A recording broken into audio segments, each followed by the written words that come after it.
Hoje, então, como dissemos, trazemos o capítulo 23, a lição 23, e começava por apresentar do capítulo 8, versículos 32 de João: E conhecereis a verdade, e a verdade vos libertará. Jesus é o caminho, a verdade e a vida. E estamos aqui para aprender com as suas lições aquilo que Ele nos deixou. Então, começa assim o capítulo. Os ouvintes do culto da Boa Nova discorriam sobre as polémicas que se travavam incessantemente em torno da fé, nos círculos do farisaísmo de várias escolas, quando Cristo, dentro da profunda simplicidade que lhe era característica, narrou tolerante. Fazemos aqui uma pequenina pausa. Então, simplicidade. Essa simplicidade característica de Jesus, essa candura, não pressupõe falta de conteúdo, pois Ele consegue transmitir-nos lições muito profundas em todos os seus ensinamentos. Ensinamentos simples, objetivos e, ao mesmo tempo, de forma elaborada dos temas essenciais do Evangelho. Estas lições calam fundo em nossos corações. Continuamos dizendo, porque acho que é importante percebermos este parágrafo, dentro da profunda simplicidade que lhe era característica, narrou tolerante. Tolerância. Tolerância ou tolerante é a capacidade de admitir sem reação defensiva qualquer atitude tomada por outrem. A tolerância consiste em deixar aos outros a liberdade de exprimirem as suas opiniões, que muitas vezes nós julgamos falsas, julgamos que estão erradas, e de viverem em conformidade com tais opiniões. Jesus foi e é tolerante com todos nós, pois Ele respeita o nosso livre-arbítrio. Cada um é herdeiro de si próprio. Ele não anda atrás de nós, faz isto, faz aquilo. Não, nós temos a consciência de que existem leis universais. Ele mostra-nos o caminho e nós temos sempre duas possibilidades. Ou ir pelo caminho do bem, pelo caminho do amor, ou pelo caminho da dor. Esse caminho que é tortuoso e que nos leva tantas vezes a tantos problemas na nossa vida. Tolerante é Jesus. E podemos perguntar, e a educação dos nossos filhos? Nós estamos a ver aqui crianças jovens, e perguntamos, essas crianças, nós temos que ser tolerantes com eles? Obviamente que sim, mas dentro do limite, do sim, sim, não, não. Recordo-me que há uns anos, numa palestra, o irmão Fernando dizia: as crianças têm que ser tratadas como as árvores tenrinhas, as árvores pequenas, que são também elas escoradas. As árvores pequenas, para ficarem direitas, têm que ter uma escora. E sabem o que é uma escora? São os pauzinhos de cada lado, pauzinhos, para poder orientar essas árvores. As crianças também precisam dessas escoras, entre aspas, que são os tais exemplos que os adultos lhe têm que dar. A doutrinação evangélica, o trazer as crianças para o estudo que nós fazemos à sexta-feira, a evangelização das crianças, é importante. Como a árvore pequena, nós realmente temos que olhar para as nossas crianças, porque elas são os homens da amanhã. Então, muito haveria a falar sobre as crianças e a educação, mas não é esse o tema e nós não nos podemos desviar do nosso objetivo. Então, continua Jesus no livro, neste capítulo 23. Um grande senhor recebeu alarmantes notícias de vasto agrupamento de servos em zona distante da sede do seu governo, que se viam fustigados por febre milagrosa. febre maligna, perdão, e desejoso de socorrer os tutelados que sofriam na região remota dos seus domínios, enviou-lhes mensageiros de confiança, conduzindo remédios adequados à situação e providências alusivas ao reajustamento geral. Então, o Senhor, o grande Senhor, muito simplesmente, socorreu-se de servos, de mensageiros, uma missão muito simples, que era chegar ao pé deles, levar-lhes os remédios adequados à situação e providências alusivas ao seu reajustamento, à sua condição. Ora, eles receberam essa mensagem e vamos ver o que é que acontece. Os emissários saíram do palácio com grandes promessas de trabalho, segurança e eficiência na missão. Todavia, assim que se viram fora das portas do Senhor, começaram a rixar pelas escolhas dos caminhos. Uns reclamavam o atalho, outros a planície sem espinheiros e outros ainda pediam a passagem através dos montes. A mensagem, como vimos, era clara. Porquê é que eles esqueceram a mensagem principal? E porquê é que estando perante o Senhor, eles saíram confiantes, saíram com grandes promessas de trabalho e, assim que saíram do pé de junto do Senhor, eles começaram a rixar, a levantar problemas. É que quando estamos perante o Senhor, somos diferentes. Quando saímos ao pé dele, colocamos a nossa máscara. Somos iguais a nós próprios.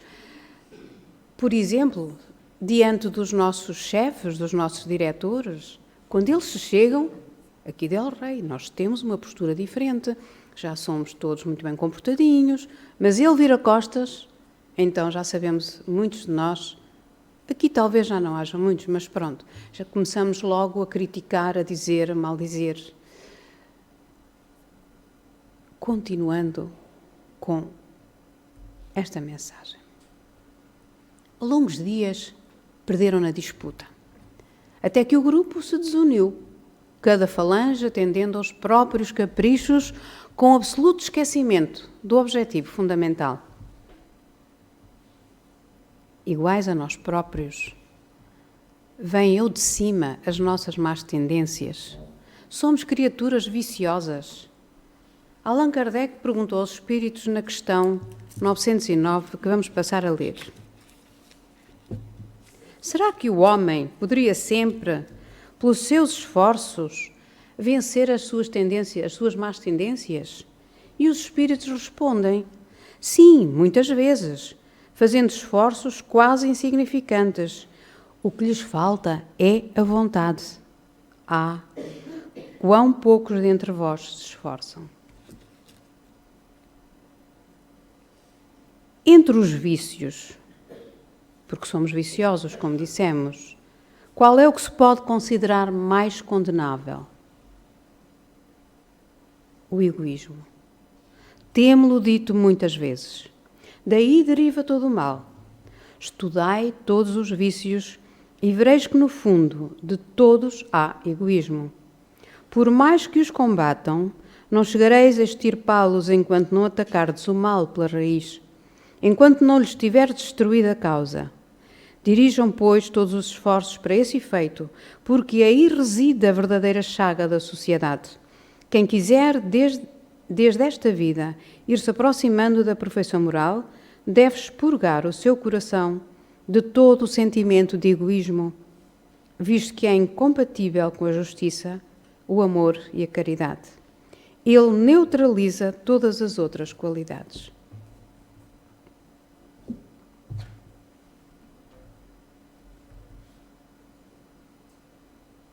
Os homens iluminados pela sabedoria da fé, entretanto, apesar de haverem recebido valiosos recursos do céu para os que sofrem e choram, em consequência da ignorância e da aflição dominantes no mundo, esqueceram as obrigações que lhe assinalam a vida e, sobrepondo os próprios caprichos aos propósitos do Supremo Senhor, se desmandam em desvarios verbais de toda a espécie. Não esqueçamos as nossas obrigações para limarmos as nossas arestas, dizemos nós. Deus, na sua generosidade, permite que dentro de uma mesma família nos venhamos a encontrar com familiares que exijam de nós o que muitas vezes ainda não temos para dar. O perdão, a compreensão, a renúncia, o sacrifício, porque ainda sobrepomos os próprios caprichos. Como vimos também, os irmãos, os mensageiros, sobrepuseram os próprios caprichos aos propósitos do Senhor que lhe tinha dado uma tarefa e que eles, entretanto, já esqueceram. E continuando, Jesus diz assim: as dificuldades, porém, não foram solucionadas com decisão. Criados os roteiros diferentes, como que se dilataram os conflitos. Reduzidas agora, numericamente, as expedições sofreram, com mais rigor, os golpes esterilizantes das opiniões pessoais. Os viajantes não cuidavam senão de inventar novos motivos para o atrito inútil entre os que marchavam pelo trilho mais curto, pela vargem e pela serra, lavraram discussões improdutivas, contundentes e intermináveis. E comentamos: conflitos dilatados, o grupo dividido. Eles perderam o atributo fundamental, a coletividade. A nossa caminhada é individual e intransferível, nós sabemos-lo. E é dito no Livro dos Espíritos que fomos criados lá atrás, no tempo, simples e ignorantes. Mas a nossa trajetória, ela faz-se no coletivo, em que todos juntos vamos crescendo. Hoje somos alunos, amanhã seremos professores. Todos precisamos de todos. Se alguém não vê o problema do mesmo jeito que nós, é uma luta e tanto. Para vencermos as nossas tendências, porque temos muitas tendências, as nossas arestas, nós temos que serenar, saber ouvir o outro. E se a maioria for contra a nossa opinião, eu tenho que ter mais calma e acatar a decisão tomada pelos outros. Porque eles não foram, os mensageiros não foram capazes de se reunir, eles dividiram-se. Eram, por exemplo, 20 e ficaram 5 em cada lado, uns pelo monte, outros por um lado, outros pelo outro, e não foram capazes de se unirem, chegarem a um consenso, respeitarem a vontade da maioria. Eles foram egoístas e isso levou-os ao que já vamos ver. Continua Jesus. Dias e noites preciosos eram dispendidos em comentários ruidosos quanto à febre, quanto à condição dos enfermos, ou quanto às paisagens à sua volta, em torno. Horas difíceis de amargura e desarmonia. De momento a momento, eles interrompiam a viagem, sendo a muito custo evitadas as cenas de pugilato e homicídio. Na nossa vida, nós somos capazes de transpor para a nossa vida também estas situações. Quantas vezes, quando vamos a conduzir, se um irmão que vai à nossa frente começa a fazer asneira ou nos ultrapassa, nós somos capazes de, muitas vezes, nós não. Já somos um bocadinho mais evoluídos, mas há uma grande maioria que é capaz até de estacionar o carro à frente e tirar-se de razões com o indivíduo porque fez isto, porque fez aquilo. Nós temos mesmo que ver bem as nossas tendências e, essencialmente, sabermos ouvir os outros. Continua Jesus. Surgiram as contendas, a propósito de mínimas questões, com pleno desperdício de oportunidade. E em razão disso, tanto se atrasaram os que rumaram pelo atalho, quanto os da planície e do monte, de vez que se encontraram no vale da peste a um só tempo. Chegaram todos ao mesmo tempo, com enorme e irremediável desapontamento para todos, porquanto à míngua do prometido recurso não sobrara nenhum doente vivo na carne. Todos disputaram, todos andaram por onde quiseram, não respeitaram a vontade da maioria, atrasaram-se todos, perdão, e chegaram ao fim e não conseguiram salvar ninguém. Jesus continua dizendo: a morte devorava-os um a um, enquanto os mensageiros discutidores matavam o tempo através da viagem. E o mestre fixou nos aprendizes o olhar muito lúcido e aduziu: neste símbolo temos o mundo atacado pela peste da maldade e da descrença. E vemos o retrato dos portadores da medicação celeste, que são os religiosos de todos os matizes que falam na terra em nome do Pai. O convite, dizemos nós, é não perdermos a oportunidade, como esses mensageiros distraídos o fizeram, e darmos um pouco de nós mesmos, doarmos um pouco do nosso tempo e sermos gratos pelas bênçãos derramadas, as bênçãos recebidas todos os dias por nós. Se repararam, agradecemos no início as bênçãos recebidas por mais este dia. Porque nós temos uma tendência, nós fazemos o culto do sofrimento e deixamos de lado as bênçãos de cada dia. O sol que nos ilumina, a água que temos, aquele banho quente. Oh Pai, obrigada por esta maravilha, quando tantos irmãos nem sequer água para beber têm. Nós temos um planeta lindo, tudo foi colocado à nossa disposição. E nós, porque temos uma dor no calcanhar ou uma dor no braço, já somos os maiores infelizes. Somos muitas vezes incapazes de olhar para o nosso irmão, que sofre muito mais do que nós e que nada tem, muitos deles. Isto para não nos lembrarmos dos refugiados, enfim, misérias atrás de misérias. Então, trazíamos aqui um mapa do mundo, só para fazermos uma pequena reflexão. Tem uma mancha enorme de países onde ter uma religião diferente da crença da maioria é perigoso em 40% dos países do mundo. Crescem intolerância religiosa e o terror. A liberdade religiosa sofre grave deterioração. Constatamos que no mundo os cristãos são o grupo religioso mais perseguido na atualidade. Isto é só para percebermos as disputas pela religião, pelo poder, os desencontros, as desarmonias, a não coletividade, o não pensar no amor. Então, enquanto, continua Jesus, alimentam o distúrbio, levianos e distraídos, os necessitados de luz e socorro desfalecem à falta de assistência e dedicação. E afagando uma das crianças presentes, qual se concentrasse todas as esperanças no sublime futuro, finalizou sorridente e calmo. Antes disso, só para lembrar que as crianças são os homens de amanhã.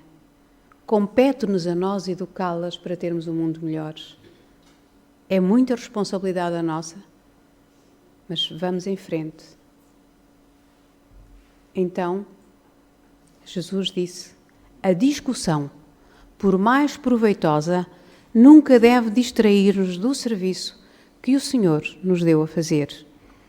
Não percamos tempo com mais futilidades e avancemos para cumprir o nosso objetivo. Somos convidados a ser os bons samaritanos e mensageiros atentos e cumpridores da menção que nos foi confiada. E terminamos pedindo a Jesus que nos ilumine a caminhada, que abençoe a todos e que possa, Jesus, olhar pelas nossas crianças, pelos jovens, que eles possam ser os homens de amanhã, mas homens de amor, e que tenham muita luz e paz, e que assim seja.